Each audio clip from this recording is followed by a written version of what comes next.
চাই, ভাঙ্গা গার্লস স্কুলের প্রধান শিক্ষক, ভাঙ্গা গার্লস স্কুলের প্রধান শিক্ষক অরুণ চন্দ্রের পদত্যাগ চাই, দুর্নীতিবাজের পদত্যাগ চাই, প্রধান শিক্ষক ভাঙ্গা গার্লস স্কুলের প্রধান শিক্ষক অরুণ চন্দ্রের পদত্যাগ চাই। আজ আমরা এই মানববন্ধন এবং ভাঙ্গা কাজী শামসুন্নেসা পাইলট উচ্চ বিদ্যালয়ের প্রধান শিক্ষক অরুণ চন্দ্রের অনিয়ম এবং তার স্বেচ্ছাচারিতার জন্য ভাঙ্গা আমাদের ঐতিহ্যবাহী স্কুলটি ধ্বংসের পথে চলেছে।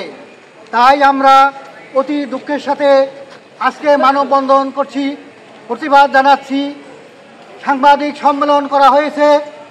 এই স্বৈরাচার এবং এই অপকর্মবাদী স্কুলটাকে ধ্বংস করে ফেলেছে। আমরা এই মুহূর্তে তার বিচার এবং অপসারণ চাই।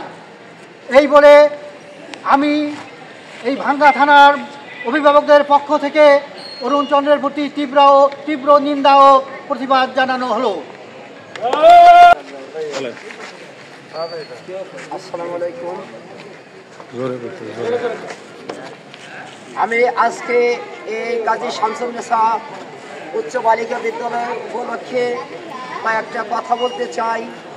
এই প্রধান শিক্ষক অরুণ চন্দ্র যে দুর্নীতি করতেছে, আজ থেকে 8 থেকে 9 বছর ধরে দুর্নীতি করে স্কুলটাকে পুরো ধ্বংস করে ফেলেছে। ওর দুর্নীতির কোনো মাপজন নাই। ও শিক্ষকদের সাথে দুর্নীতি, অভিভাবকের সাথে দুর্নীতি, ছাত্রীদের সাথে দুর্নীতি, ও দুর্নীতি করে স্কুলটা পুরো ধ্বংস করে ফেলাইছে। এবং এই কাজী জাফরুল্লাহরা ক্ষমতায় থাকা অবস্থায় ও কোনো ম্যানেজিং কমিটির কাউকে কোনো হিসেবপত্র কোনো দেয় নাই। ওর ইচ্ছা মতন ও যা ইচ্ছে তাই করছে, যে এই শেখ হাসিনা সরকারের মতনই আমি থাইকে যাবো আজীবন, যা ইচ্ছে তাই করব। ঠিক এইভাবে চলতেছে। ও এই স্কুলের একজন মাস্টার শাহানার কাছে থেকে 12 লক্ষ টাকা নিয়ে তারপরেও তার চাকরি খাইয়ে ফেলাইছে। এরকম দুর্নীতি প্রত্যেকটা মাস্টারের কাছে থেকে এমপিও করার জন্য, স্কেলের জন্য 50,000 60,000 টাকা করে নিয়েছে। কোনো মাস্টারের কাজকর্ম ঠিক মতন করে দিতে পারে নাই।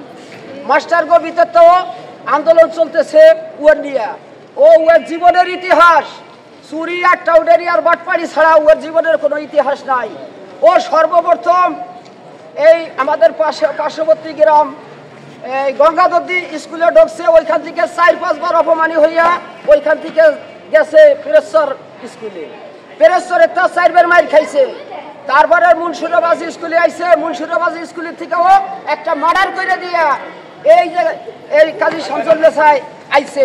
আসার পরে এই স্কুলটারও পুরো ধ্বংস করে ফেলাইছে। তাই আমি আমাদের এই স্থানীয় যারা প্রশাসন আছে এবং সভাপতির উদ্দেশ্য বলতেছি যে উপযুক্ত বিচার এবং ওর পদত্যাগের জন্য আমরা আশা করি সবাই, যে আমরা স্থানীয় যারা মান্যগণ্য এবং অভিভাবকগণ আছে সবাই খুশি ইয়ার পদত্যাগ চাইয়া এবং কইরা ভালো একজন শিক্ষক আমরা চাই, শিক্ষিত একজন শিক্ষক চাই, যে আমাদের এই স্কুল যাতে উন্নতি হয় সেই ধরনের আশা করি আমরা এই থানা উপজেলা অফিসার নির্বাহী অফিসারের কাছে আমরা এই আশা করিয়া আমার সংক্ষিপ্ত বক্তব্য শেষ করছি। খোদা হাফেজ।